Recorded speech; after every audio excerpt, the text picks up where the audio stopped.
6장 1절부터 11절까지입니다. 누가복음 6장 1절부터 11절까지입니다. 저와 번갈아 교독하시고 마지막 절 함께 읽겠습니다. 안식일에 예수께서 밀밭 사이로 지나가실새 제자들이 이삭을 잘라 손으로 비비어 먹으니 어떤 바리새인들이 말하되 어찌하여 안식일에 하지 못할 일을 하느냐.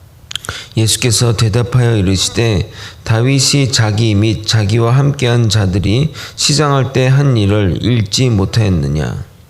그가 하나님의 전에 들어가서 다만 제사장 외에는 먹어서도 안 되는 진설병을 먹고 함께한 자들에게도 주지 아니하였느냐. 또 이르시되 인자는 안식일의 주인이라 하시더라.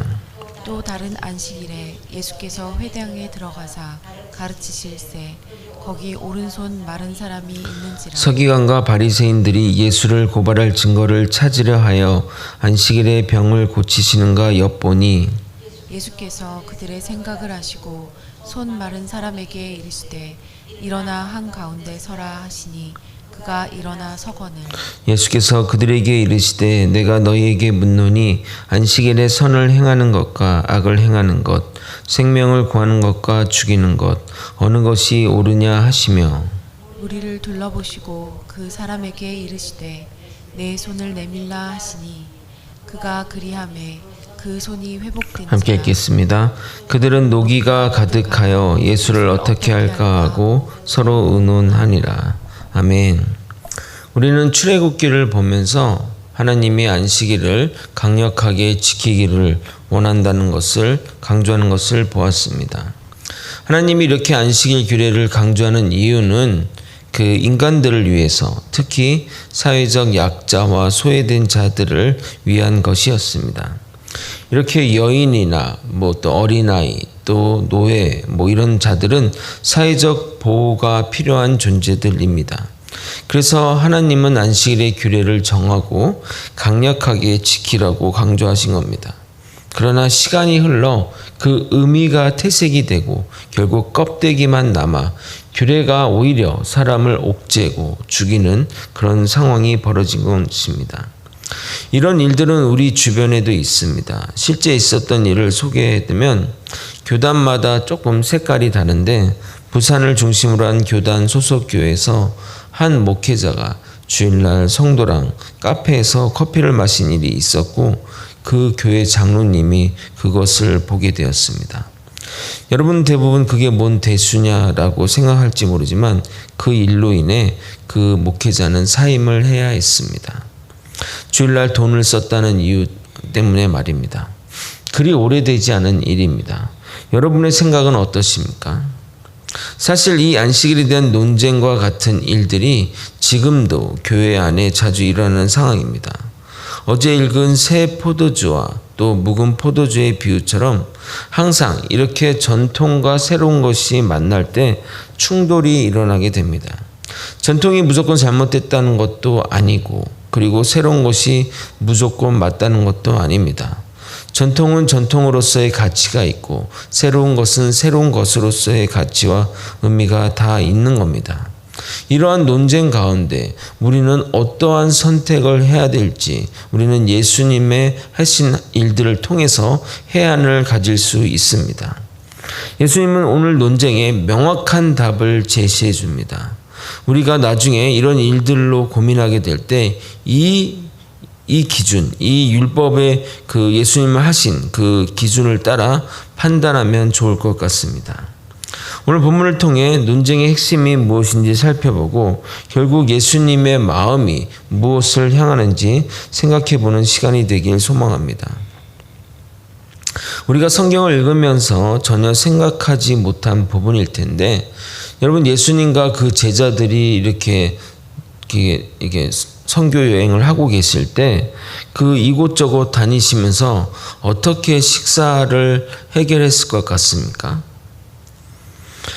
당연히 사역을 하면 매우 시장하실 텐데 어떻게 이 끼니들을 해결했을 거라 생각했습니까? 아마도 이 부분에 대해서는 생각을 해보지 않았을 것 같은데 기록에 따르게 되면 이 공생의 후반부에는 이 끼니를 책임지는 자매님들이 따라다니면서 이 끼니를 책임졌지만 사역 초창기에는 이렇게 누구에게 초대받아 식사를 하거나 오늘 본문처럼 길을 가며 끼니를 해결하는 것이 대부분이었습니다. 이 이후에는 이런 문제들이 생겨서 체계적으로 담당하는 자가 있고 그 돈을 관리하는 자도 있었는데 그 사람이 바로 가룟 유다입니다. 그가 제자 공동체의 회계를 담당한 자였습니다. 10명이 넘는 장정들이 함께 움직이는데 어떻게 매 끼니마다 해결할 일이 정말 쉬운 일은 분명 아니었을 것입니다. 그러니까 당연히 식사를 하다 보니 당연히 제대로 된 그런 충분한 음식이 제공되지 않았기에 매우 허기졌고 그래서 오늘과 같은 일이 벌어지게 된 겁니다. 그러나 제자들이 밀밭을 지날 때 이삭을 잘라 손으로 비벼 먹는 것은 문제가 결코 되지 않습니다. 신명기 23장 24절 25절에 따르면 이것은 율법이 허용한 규례입니다. 제가 읽어드리도록 하겠습니다. 내 이웃의 포도원에 들어갈 때에는 마음대로 그 포도를 배불리 먹어도 되느니라. 그러나 그릇에 담지는 말 것이요 내 이웃의 곡식밭에 들어갈 때는 내가 손으로 그 이삭을 따도 되느니라. 그러나 내 이웃의 곡식밭에 낯을 대지는 말지니라. 남이 수고하고 노력한 것을 임의로 가져가는 것은 안 되지만 허기를 채울 목적의 취식은 허락한 겁니다. 우리의 기준으로서는 절대 용납할 수 없는 기준일 것입니다. 이런 행위는 무단절도죄에 해당하는 죄이나 이스라엘은 이 모든 것이 하나님으로부터 왔다는 생각을 가지고 있었기에 가능한 개념입니다. 하나님의 율법을 보면 지킬 것은 지킨데 이 인간에 대한 어떤 그런 애정이 담겨 있음을 보게 됩니다. 그러나 이 율법뿐만 아니라 또 다른 법이 존재하니 바로 안식일의 규례입니다. 출애굽기 34장 21절을 보게 되면 너는 엿새 동안 일하고 일곱째 날은 쉴지니 밭 갈 때나 거둘 때에도 쉴지며. 그런데 문제는 예수님의 제자들이 그 밭에서 밀을 먹은 날이 바로 안식일이었던 겁니다. 바리새인들과 서기관들, 특히 예수님의 제자들이 죄를 짓는지 안 짓는지 따라다니며 확인하고 있었기에 제자들의 행동은 충분히 공격받기에 좋은 먹잇감이었습니다. 그들이 제기한 문제는 그 밀밭에서 고기를 베어 먹는 것이 문제가 아니라 안식일에는 그런 일을 해서는 안 되기에 그 율법을 어긴 것을 지적한 것입니다. 그 안식일에 먹는 것이 잘못되지 않았냐라는 그런 그 바리새인들의 질문에 예수님은 즉답을 피하시고 사무엘상 21장에 기록된 다윗의 진설병 먹는 이야기를 하게 됩니다.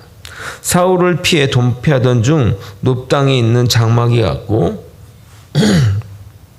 거기서 아히멜렉의 허락을 받아 성막에 있는 진설병을 먹는 일이 있었습니다. 계속된 도망으로 허기가 졌기 때문입니다. 근데 이 진설병이 오직 제사장에게만 허락된 것입니다. 레위기 24장 9절을 읽어드리도록 하겠습니다. 이 떡은 아론과 그의 자손에게 돌리고 그들은 그것을 거룩한 곳에서 먹을지니 이는 여호와의 화제 중 그에게 돌리는 것으로서 지극히 거룩함이니라. 이는 영원한 규례니라. 예수님이 다윗을 인용하는 것은 이스라엘 사람들, 특히 바리새인들에게 다윗은 정말 모세와 다윗은 건드려서는 안 되는 인물이기 때문이다. 마치 우리나라로 따지면 세종대왕과 이순신 같은 존재입니다. 우리나라가 세종대왕이 잘못했다 하면 큰일 나죠. 그 사람이 대단한 학자라 할지라도 이순신이 그때 옛날에 무슨 세종대왕을 좀 약간 폄하해서 이렇게 영화를 했는데 엄청나게 비평받고 그랬던 적이 있었던 것 같습니다. 하여튼 이순신을 잘못되게 얘기한다? 큰일 나는 거죠. 다윗의 잘못을 지적하자 그들은 아무 말도 하지 못합니다. 그러나 예수님이 이 다윗의 잘못을 지적한 것은 그들의 입을 틀어막기 위해서가 아니라 그들의 시선을 객관적인 곳에서 출발하기 위해서입니다. 우리의 잘못을 우리가 아니라고 아무리 항변한다 할지라도 답은 안 나옵니다. 아무리 설명하고 이유를 내더라도 아니 그래도 율법은 어긴 거잖아요 라고 하면 원점으로 돌아가기 때문입니다. 그래서 다윗의 경우를 꺼낸 겁니다. 다윗으로 시작해야 그들이 객관적으로 볼 수 있기 때문입니다. 예수님의 핵심 논지는 이럽니다. 두 가지가 충돌할 때 이 어떤 것을 우선순위에 두느냐는 문제입니다. 결국 그것은 그 사람들, 그 공동체의 가치관의 반영이라 할 수 있습니다. 만약에 2차선 도로가 있는데 상대편의 차가 졸음운전을 하면서 막 오고 있습니다.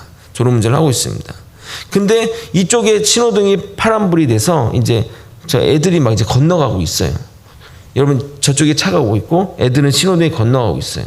자, 여러분의 차는 여기 있다고 생각하십시오. 그러면 여러분이 중앙선을 침범해서 이 차를 치면 물론 좀 세게 치는 거 아니지만 저기 막아서면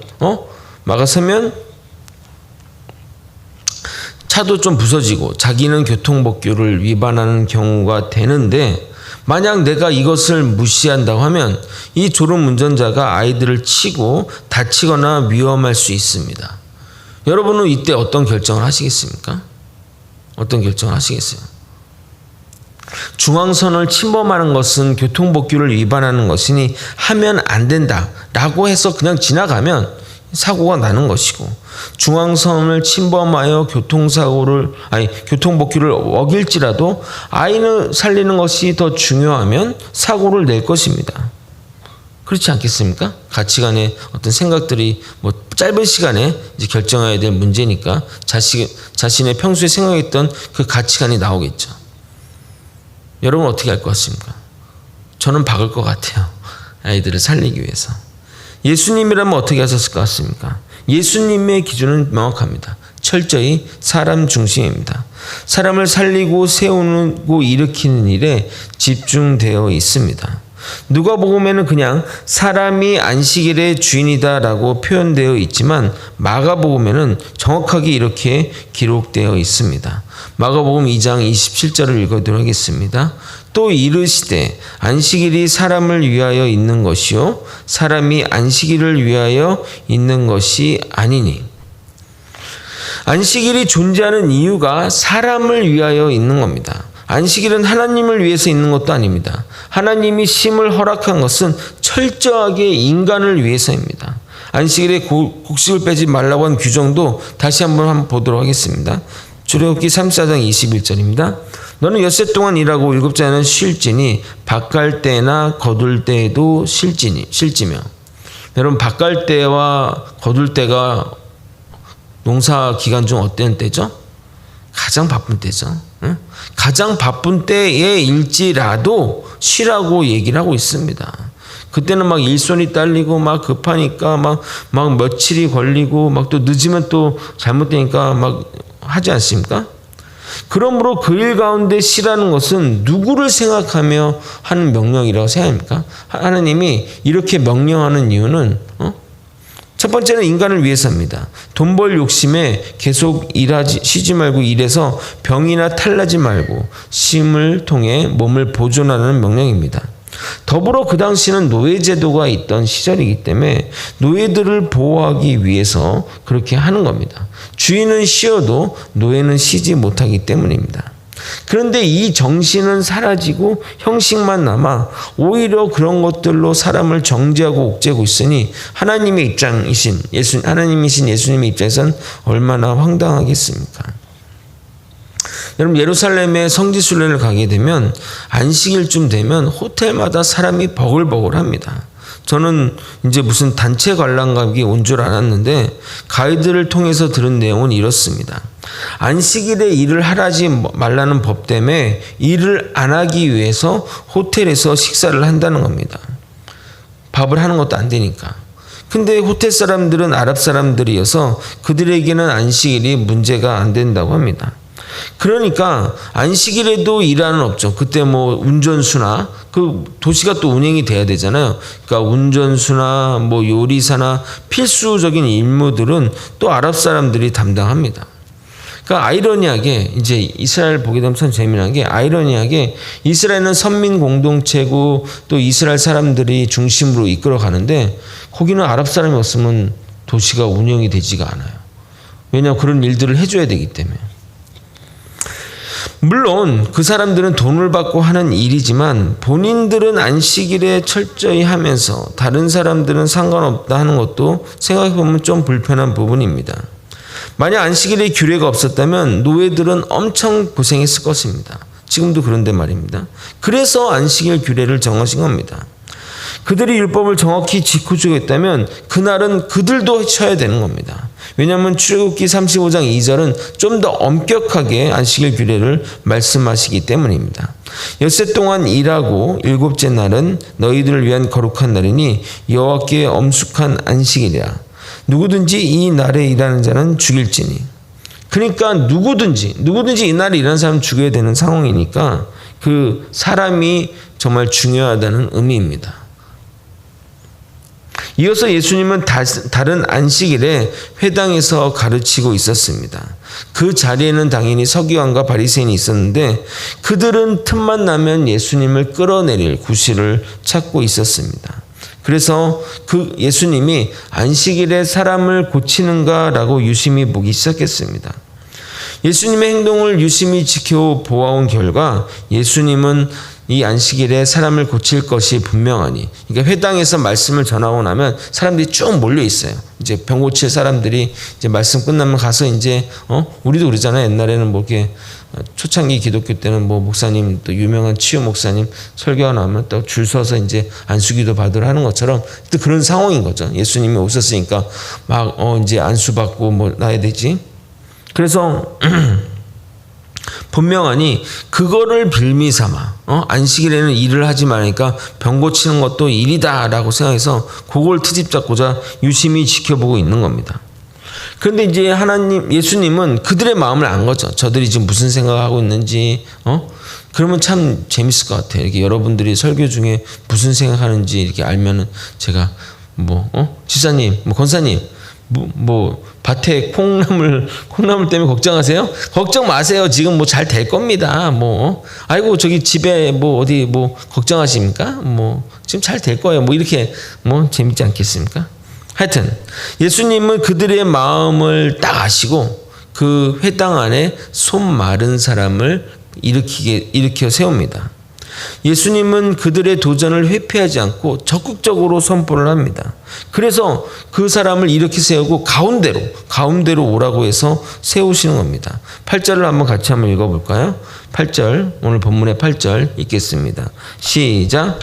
예수께서 그들의 생각을 아시고 손 마른 사람에게 이르시되 일어나 한 가운데 서라 하시니 그가 일어나 서거늘. 네, 그 사람이 딱 일어서니까 이제 그 바리새인과 서기관을 바라보면서 이제 얘기를 하는 겁니다.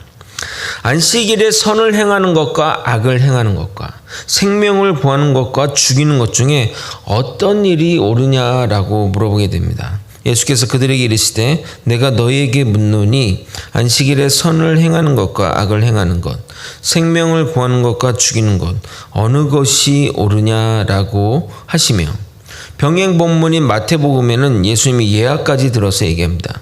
예수께서 이르시되 너희 중에 어떤 사람이 양 한 마리가 있어 안식일에 구덩이 빠졌으면 끌어내지 않겠느냐.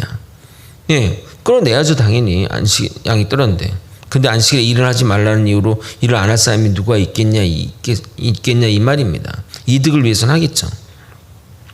이러한 질문에 서기관들은 바리새인과 서기관들은 답을 하지 못합니다. 그들이 바보가 아닌 이상 악이 아닌 선을 행하는 것이 당연하고 죽이는 것이 아니라 생명 살리는 일을 해야 되는 것을 답해야 됩니다. 그런데 그들은 아무 말도 하지 않았습니다. 그들이 답을 하지 않았다고 마가복음에는 명백하게 기록하고 있습니다. 마가복음 3장 4절을 읽겠습니다. 그들에게 이르시되 안식일에 선을 행하는 것과 악을 행하는 것, 생명을 구하는 것과 죽이는 것 어느 것이 옳으냐 하시니 그들이 잠잠하거늘. 그들이 몰라서 잠잠한 건 아니죠. 그렇게 얘기하면 어떤 결과가 났기 때문에 잠잠한 것이죠. 여러분, 이게 복음서를 볼 때 그 병행 본문을 좀 같이 보면 그 상황을 더 구체적으로 알 수 있습니다. 그러니까 우리가 누가복음만 보면 그 누가복음에 기록된 거, 잠잠하고는 누가복음에 없거든요.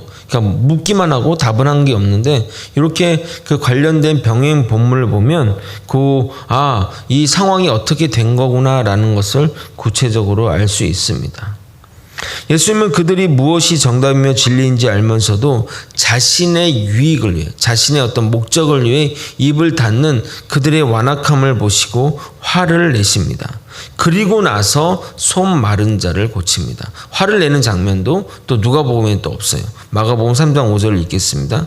그들의 마음이 완악함을 탄식하사 노하심으로 그들을 둘러보시고 그 사람에게 이르시되 내 손을 내밀라 하시니 내밀매 그 손이 회복되었더라.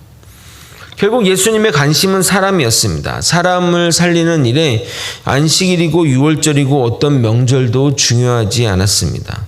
예수님의 시선은 언제나 한 방향이고 그곳을 향해 나아가고 있습니다. 그 대상은 바로 우리들이며 우리들의 구원과 회복을 위해 예수님은 오신 것입니다. 글자 자체에 얽매여 사람을 죽이는 율법이 아니라 사람을 살리는 생명의 말씀을 주러 오신 겁니다. 그것이 바로 새 부대입니다. 원래 하나님의 뜻은 이런데 인간의 죄악으로 율법이 변질되었고 그 변질된 율법을 원래 정신을 회복시키러 오신 겁니다. 그래서 예수님 뭐라고 얘기했었죠? 율법을 뭐하러 왔다고 했죠? 폐하러 온 것이 아니라 완전케 그 정신, 그 율법의 정신, 안식일의 정신을 내가 회복시키러 왔다고 얘기를 하시는 겁니다. 여러분, 이 예수님이 하신 말씀을 전체적으로 보게 되면 일관성과 그 똑같은 얘기를 계속 하고 있는 거예요. 우리가 못 알아듣는 거죠. 예수님 무슨 얘기를 하나? 율법을 딱 보기엔 율법을 폐하러 온 것 같은데 안식일에 막 죄를 지으니까 안식일의 법을 절대 지키면 안식일은 폐하면 안 되는데 안식일에 막 일하고 막 하니까 얼마나 그 입장들에서는 얼마나 막 하겠어요. 안식일에 일을 하지 말라는데 커피를 마셔? 이런 말도 안 되는 정신머거리 썩 빠진 하면서 당장 사임해 이렇게 이게 됐던 거죠.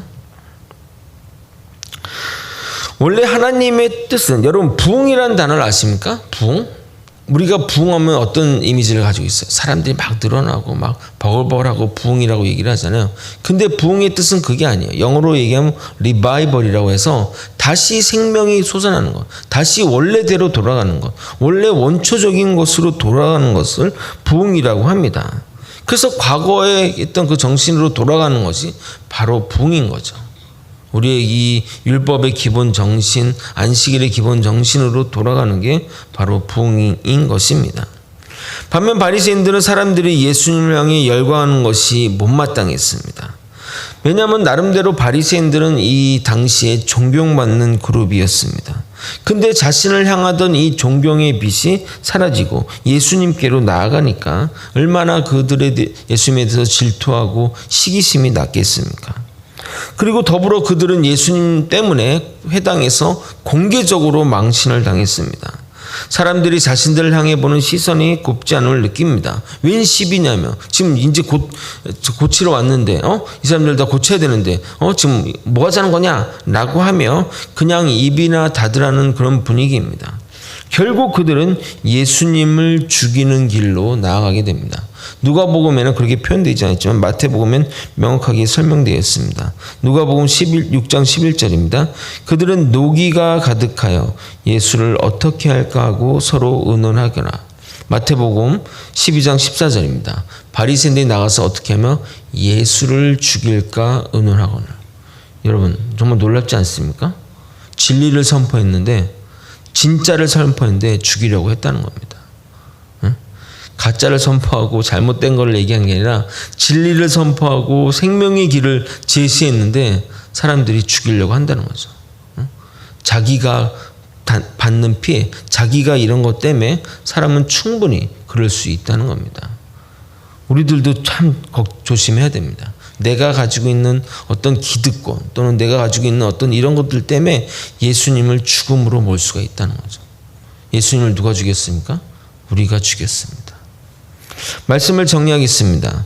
예수님은 새 부대, 새 포도주로서 우리에게 오셨습니다.